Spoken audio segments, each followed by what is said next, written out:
Hi, everybody. I'm John Self. We'll be starting in just a few minutes with our afternoon group coaching session, office hours. It's every Wednesday afternoon at 4 p.m. And today we're going to be talking about how you can avoid the agony. And I mean, it is unbelievable, unmitigated agony.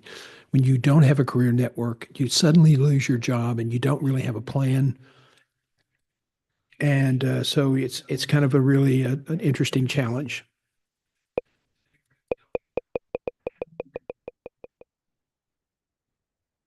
So we're just about all got all the glitches fixed up, and now we'll be ready to go in just a second. So thank you for staying with us, and we'll be right with you.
Hello, everyone. I'm John Self, and welcome to Office Hours, 4 o'clock, a regular feature, 4 p.m. Central Time every Wednesday afternoon.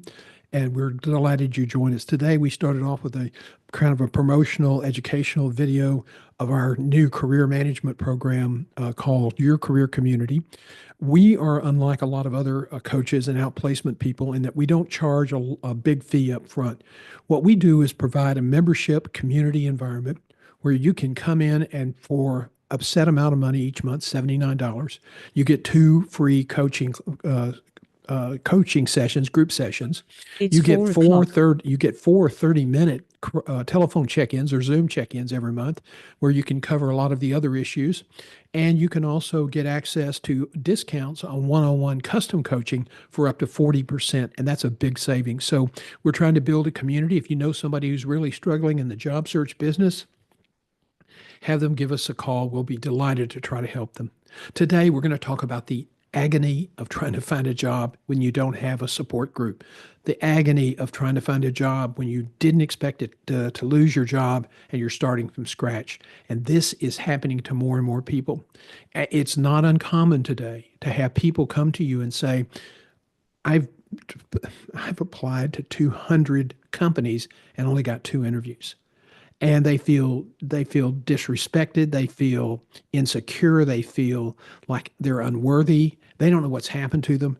And it's really a function of not understanding how the market has changed, going into the job market without the mindset of what it's like today. So we want to really talk to you about how we can help you and some of the things you need to understand that you have to do in order to be successful. This same here is occurring thousands of times today all across the world.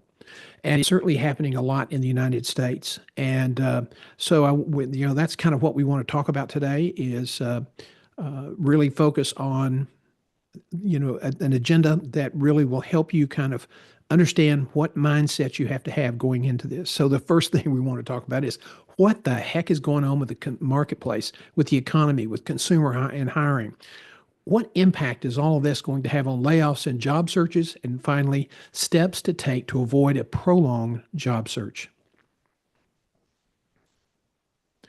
Well, let me bring you up to date. The Wall Street Journal had a great piece this morning, and it says basically the economy is technically just fine, but people remain down. Now, if you remember prior to the last election in November, the economy was performing statistically at a good rate, very good rate. But people were concerned about the high cost of food. They were concerned about the other high costs coming across. And so they didn't feel like the economy was very good. So this is a case where statistically, the numbers say everything's okay. There's just a couple of areas where there are problems, and those happen to be the touch points that people really feel uncomfortable about. Uh, the economy's performing, the Fed level is 2.5%. That's what they're watching. The consumer price index went up to 3 this last month, but you really can't attach too much significance to that. Job growth has been strong. Now, let's be very clear. This is not job growth in the management and executive levels. That has been very stagnant or in a negative territory, and it's probably not going to change anytime soon. But job growth in staff positions, in service positions across the economy, they've been adding 200,000 to 300,000 jobs every month for a long, long time. The problem is where the people are really feeling the pinch are people who are at the executive level and management level, even at the supervisory level, and we have not recovered from the pandemic level, furloughs at this point. Now, the CPI did rise to 3% last month, and that you really can't say who's really responsible for that. I mean, Biden was in office, so that's probably his number. But at the Fed measure, the one they really watched on interest rates was about 2.5%. Their goal is below 2%. The Conference Board in the University of Michigan reported that confidence surveys showed marked declines. And that's why we have this little flag here across the picture that says uncertainty, because that's what's creating a lot of the problems. If you're in the job market now, or you think you're going to be in the job market now soon, you will be facing a good deal of uncertainty, and that will slow down decision making. It will postpone job searches across the board. It's just business leaders, businessmen don't like uncertainty. And if you're in the job market, you sure as hell don't like it. So let's talk about the impact on layoffs and the job search. First of all, the graphic couldn't be more appropriate. Companies are continuing with strategic under the radar layoffs. Thousands are impacted. Now, that's not a 25 here or 500 here.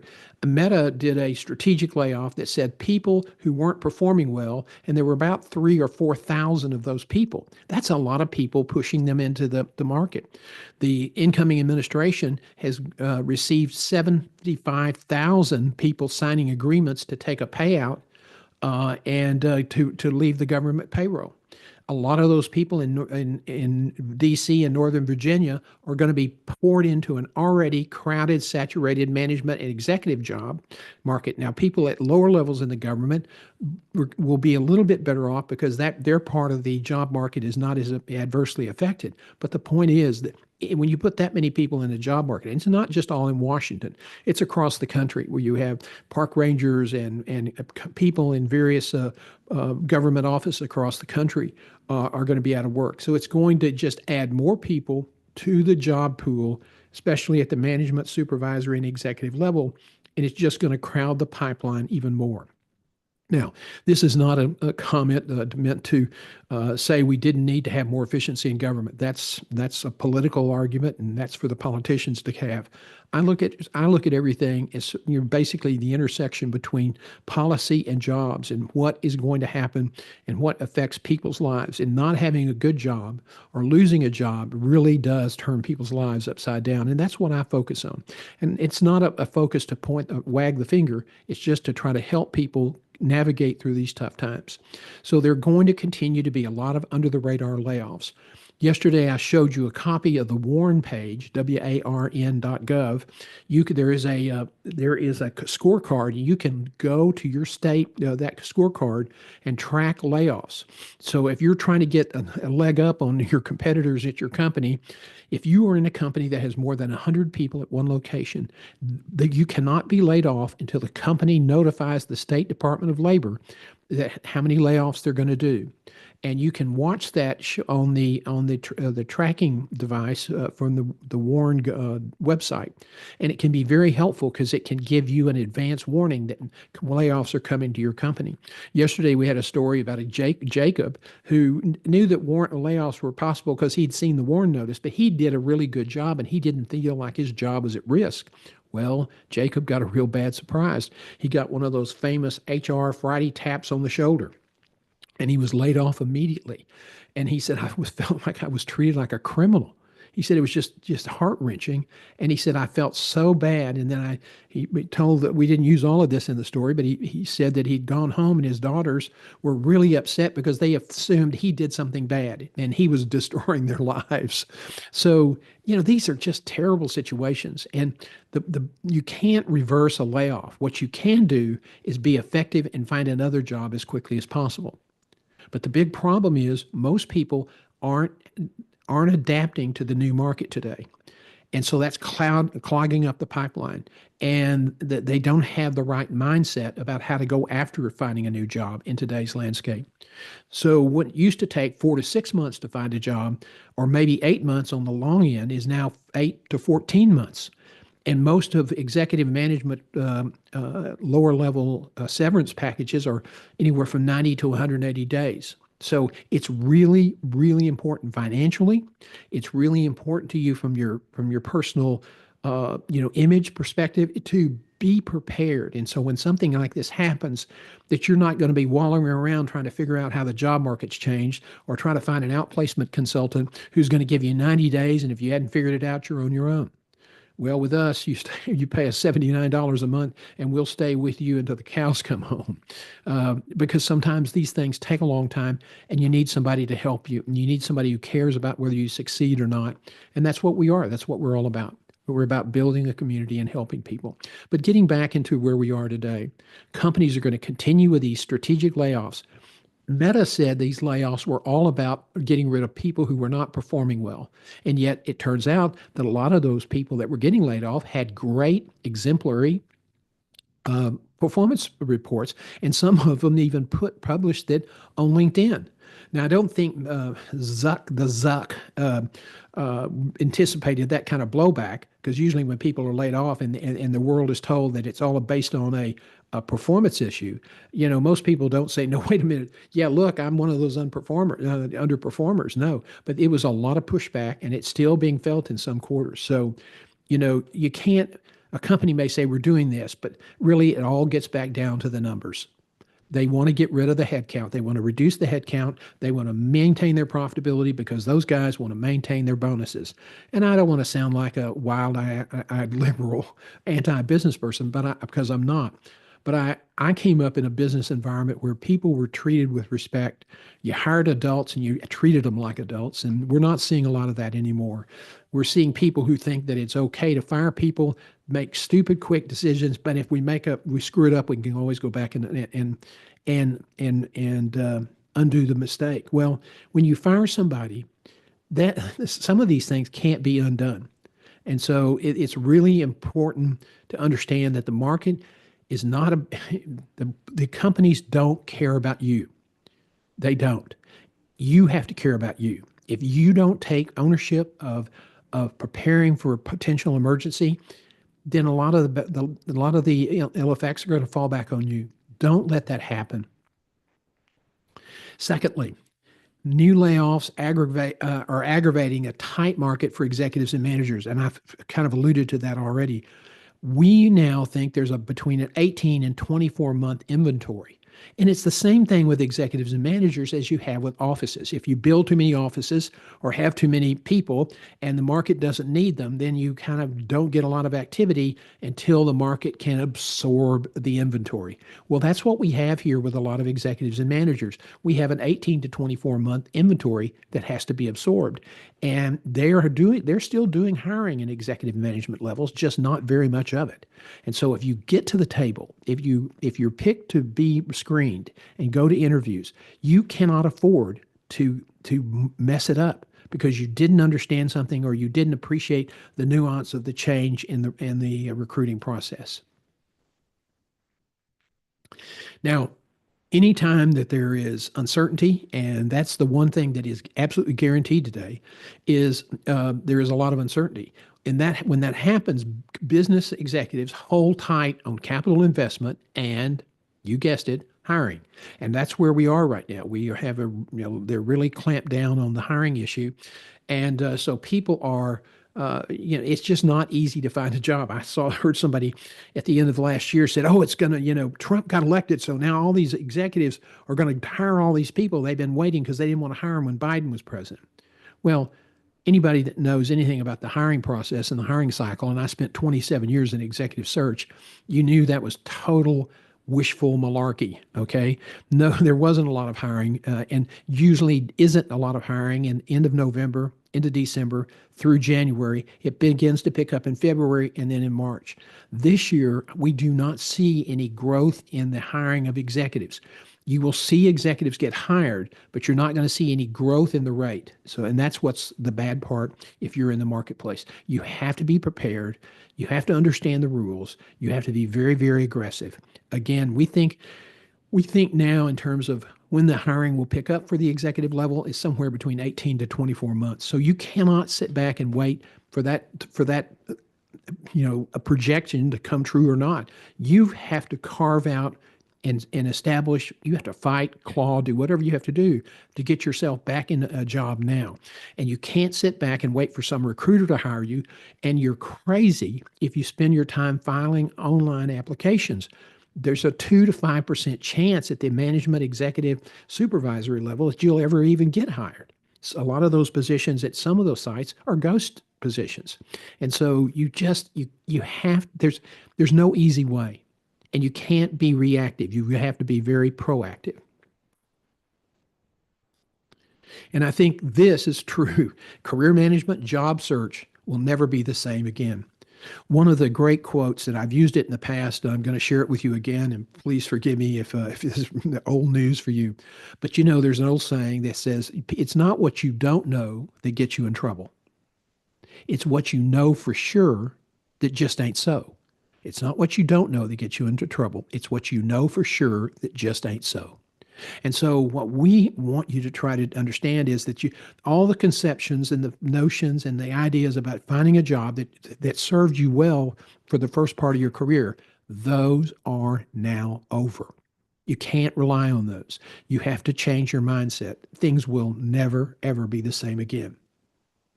So you have to change your mindset. And let's talk about a little bit of what that means.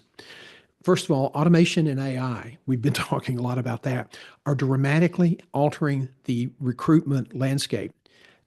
Your career management is more than just finding a job. So please understand that, and don't conflate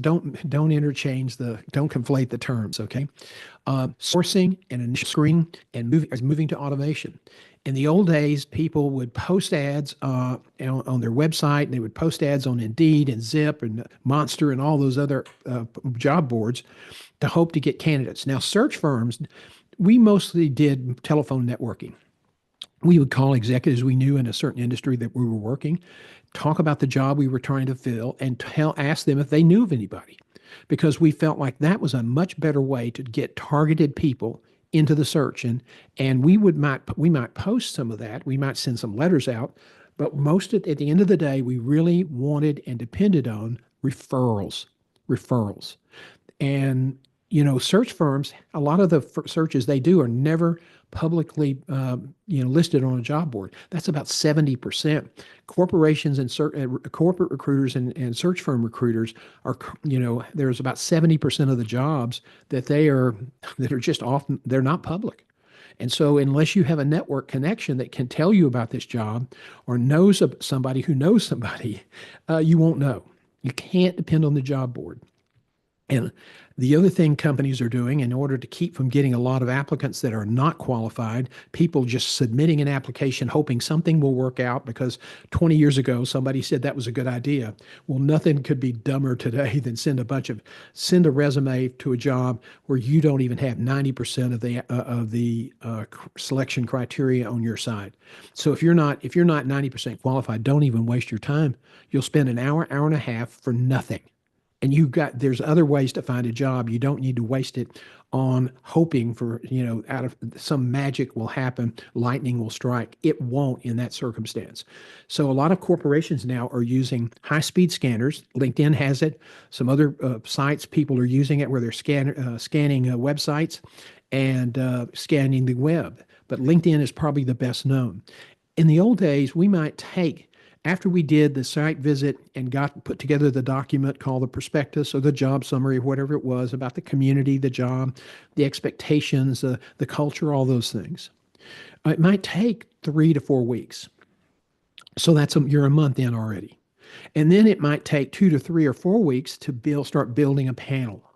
And you had to screen the panel initially, then you had another follow-up interview, and then you had a face-to-face interview with the partner, who then would decide who gets presented to the client. That's the way we did it. Some firms send the resumes, some search firms send the resumes, and the people make decisions based on the resumes. We always ask our clients to look at short videos that we recorded of candidates so they could match up the resume with the personality and be sure that they were inviting the right person in for the interview. But the point is, it's part of this is really good because it's going to speed up the elapsed time on a search. But the downside is a computer is going to be making all those decisions. So, you may have a great reputation in the industry, but if you're not active on LinkedIn, if you don't have a visible digital brand, you may not know about a job that you really would like. Now, if you're a senior level person, and there's some great people out there in every industry that people know, but if you're not a household name in an industry, you can't sit back and wait thinking some recruiter is going to figure out how great you are and call you, and they can't live without you. That's a dumb fool mistake today. You cannot do that. You have to promote your brand. You have to promote your reputation. You have to promote your accomplishments and your skills. And because the computers are doing it and the computers don't know you and they're pretty emotional. They don't have much of emotion about this. Now, there's also a lot of search industry consolidation. Some of the regional firms that were around when I started 27 years ago are long since gone. And the bigger firms are getting bigger, but they're also diversifying their offering services. They're going into coaching, they're going into leadership development, they're going into organizational enhancement, things all over the place. And because the search industry per se is going to continue to shrink.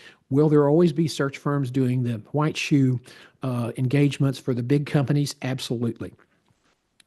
And there's still going to be some medium-sized companies for the foreseeable future that will be using search firms for the C-suite. But more and more large organizations, from health systems to corporations, are using in-house recruiters to do the work for them. And they are using automation to identify candidates, to scan the candidate resume, to make a decision on whether it's a go or no go based on the resume scan. And then they start doing the other screening. And it's really a different process. If you don't have somebody who knows somebody in a company, you are at a decided disadvantage. The chances of finding a job online are not very good. But let's just frame it a different way.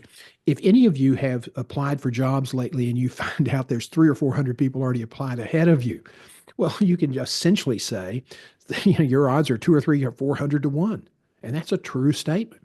So you need someone who can help you find the side door of the organization. You don't want to have to stand in line with the other 300 unwashed masses trying to get the job that you're really qualified for, because a lot of those people standing in line may not be qualified. So again, 70% of the jobs are never posted. So finding a job online is at best torture, if not impossible. Now, this is not a time for you to go, oh God, this is terrible. I'm going to be so depressed. Well, you don't have to be depressed unless you choose not to change your mindset. We are at a tipping point now, and you're either going to make this change or you're going to damage your career. You're going to find yourself not able to move up anymore, and you just be stalled out. And that's not a great place to be. So we know that, for one thing, executive jobs will continue to decrease. Why? Because companies have found that they don't need as many executives to take care of fewer vice presidents, fewer managers, fewer supervisors. And as AI kicks in and begins to eliminate some of those jobs, and that's already happening, all the comments that no, AI is just not going to take your job, it's going to make you more efficient. A lot of the investment banks are already scaling back their recruiting, because with AI, they can produce these an in-depth analysis of a company or a client and do it in 2 or 3 days, where it might take a team of 4 or 5 people 2 weeks or a month in the past. So that's already coming into play. So you already see fewer people being hired. So that trend is already established. It's not going to reverse. Now, the other thing that you have to understand, if you don't have an online brand management now, you're in trouble. It is absolutely essential, because that's how a lot of corporate recruiters are going to find who you are. And they're going to find who you are because their algorithm sees things on your LinkedIn profile that they're looking for. And so it's very important to have a very robust LinkedIn and online presentation. So you also need to develop a video element to your brand campaign. People just this is where people start running down the street with their hair on fire. Okay. I'm sorry, but guess what? We're seeing a change in the who now staffs the recruiting desk at corporations and search firms across America. And it's not me. I did that for 27 years and got sick and tired of travel. So I'm now working from a TV studio. No, it's Gen Zs and millennials. And what happened when they were growing up? They spent a lot of time with their little telephones and watching videos. And that's how they learn from short videos. That was their entertainment.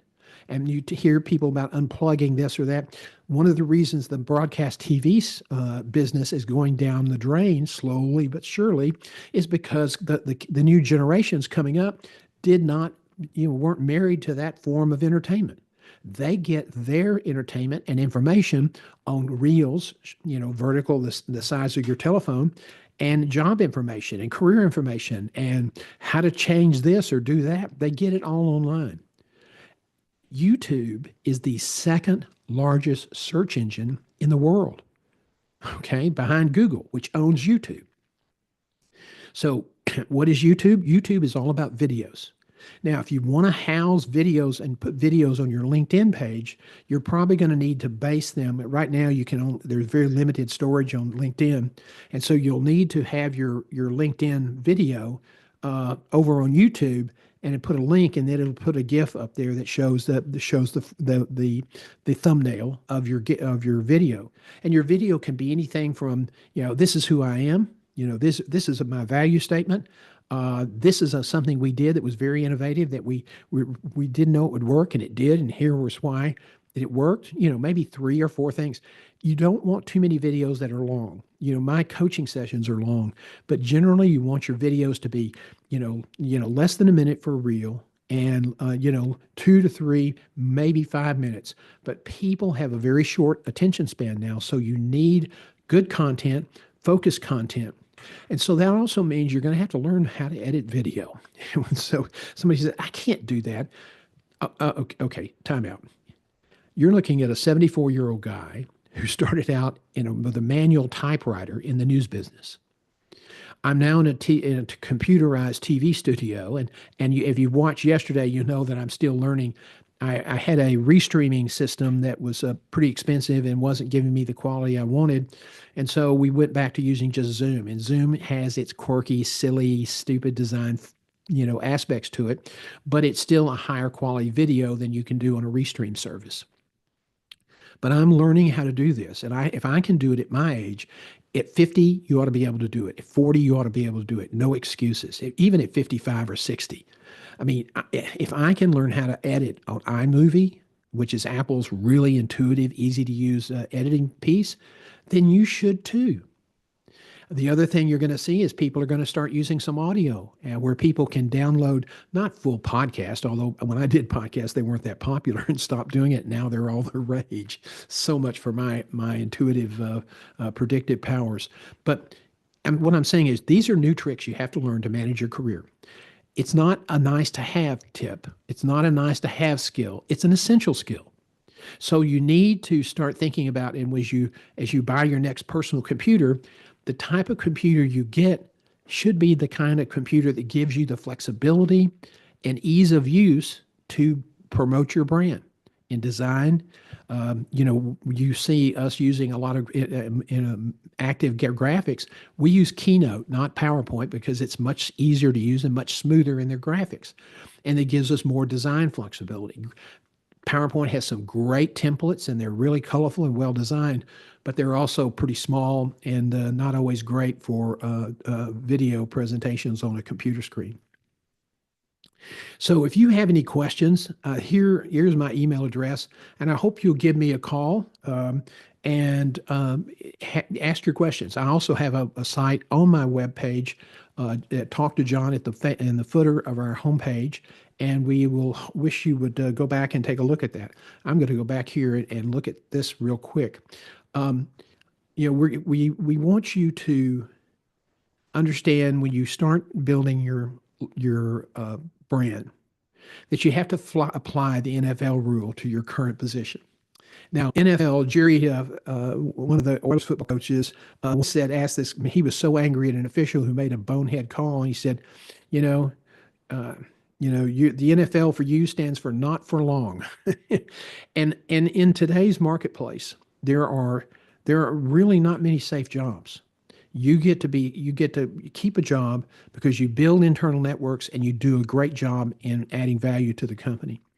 But the NFL rule is also them that's been fired or them that there are those who've been fired and those that are going to be fired. And I think that's kind of where we are with a lot of us in our career is if you don't like it or you've been screwed over in the past and you wanted to go on your own. That's why I went out on my own 30 years ago. I got screwed around by an arrogant, self-absorbed jerk alert, and I never worked for anybody again. And I had been a loyal employer and employee and innovator for, the first part of my life.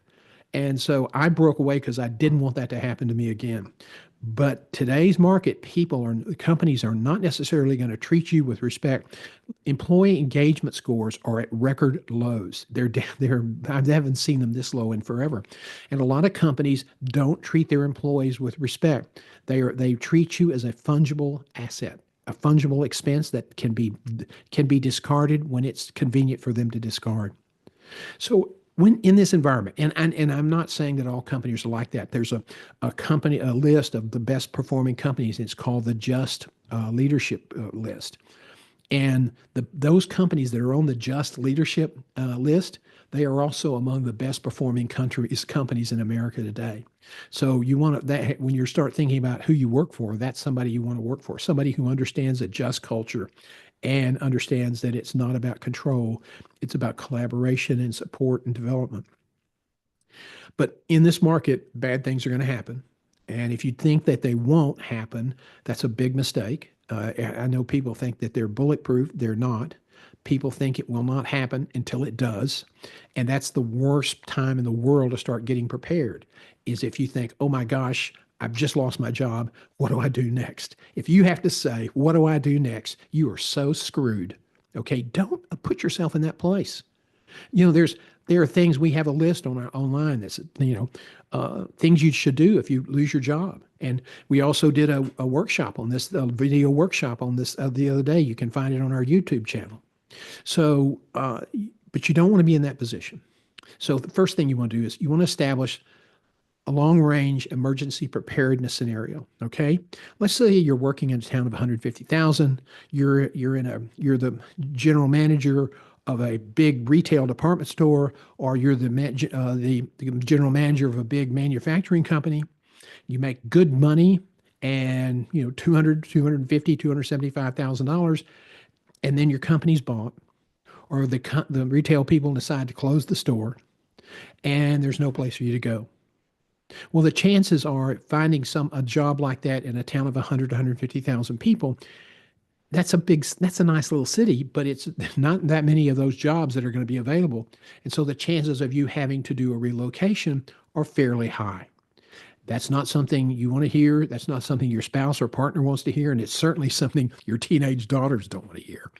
But it's a fact of life. So you need to sit down and think about, okay, everything's going well. We've got that lake house we always wanted. We have 2 nice cars, our kids in private school. Everything's going well. But you know what? There's no guarantee that it'll always go well.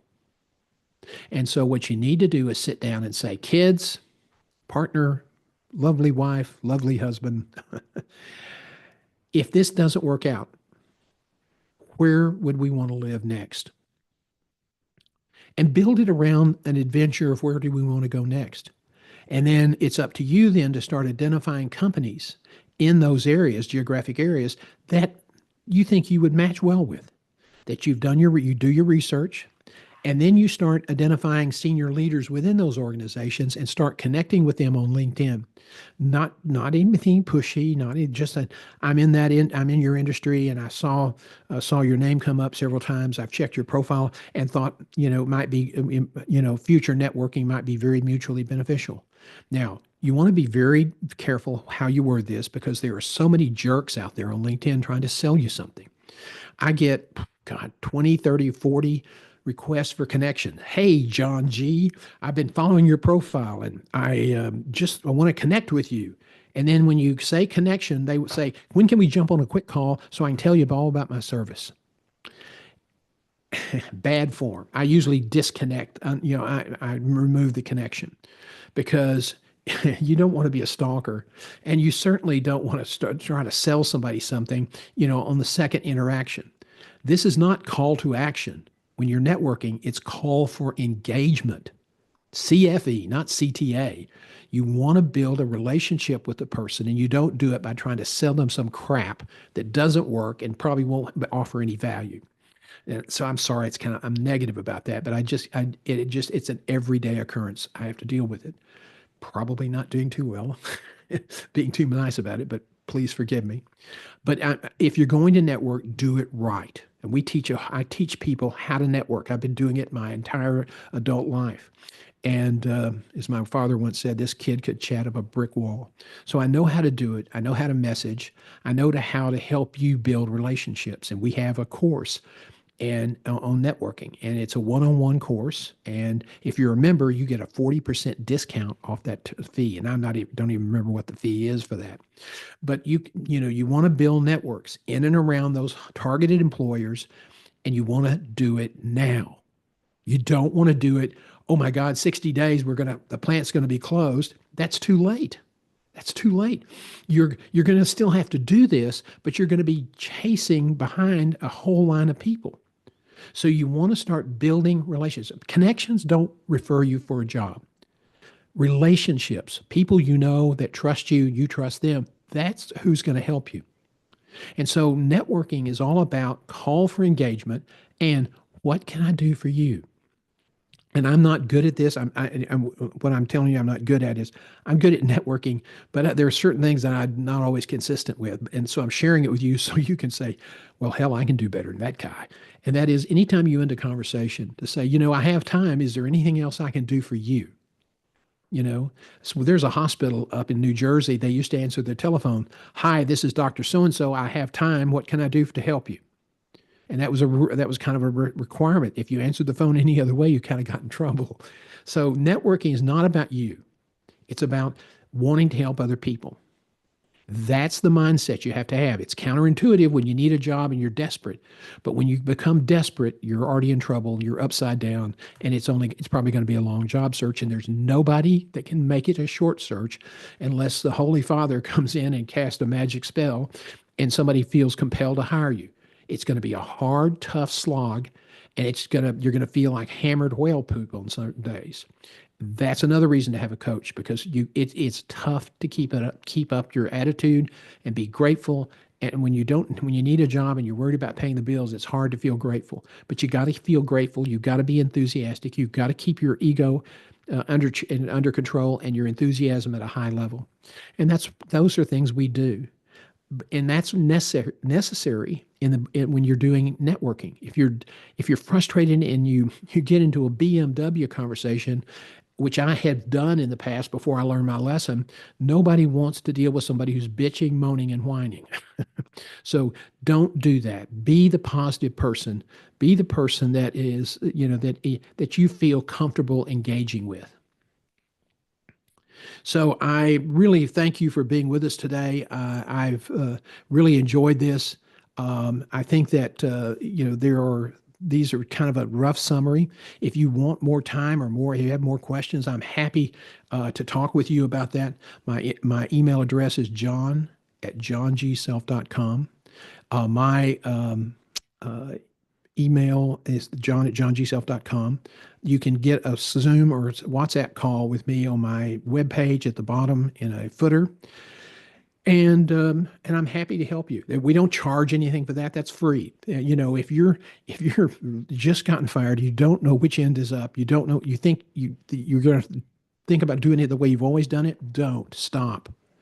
Call somebody, if not me, anybody that will give you the time, who knows what's going on, and explain step by step what you have to do differently than you did the last time around. It's really a challenge, and we enjoy the work. I loved recruiting, and I went all over the world to do it, and I've had a great life. I could not replicate this career again, so I'm really lucky, and I know that. And so now our passion is to help people like you weather the storm and get on the road to recovery financially and career wise, and to then have a sense of where you're going in the future. Because one of the things we do on a lot of our people is we put together a career plan for them. People say, I don't want to do that because that's going to limit my options. And I go, gosh, if you're a CEO and you're running a company, you probably have a business plan. So if you're running your own career as CEO of you and you don't have a business plan, what does that say about you? So you got to have it. You got to know where you're going. If you don't know where you're going, you'll end up someplace else and you probably won't like it. And you have to learn how to network. If you don't know how to network, you are going to be behind the curve. The the people who are mediocre that you see pass you up, they're passing you up because they know how to network, not because they're good. And by not networking, you're just giving them free pass. Don't give them an advantage they don't deserve. And so that's the office hours for today. We try to keep these things about 40 to 45 minutes for each week. Sometimes we go longer. The other day we did one called how to organize and execute on a successful job search. That's available on YouTube. Go over there and watch it. If it gives you a lot of information. If you have any questions, call me. I'm John Self. I'm in Tyler, Texas, which is outside of Dallas, and I'm a 27-year veteran, a survivor of the executive search business, and I'm here to help you, and we're delighted to do anything we can to help you move your career along. Thank you so much, everybody. Cheers, and we'll see you next Tuesday at lunch for Lunch and Learn.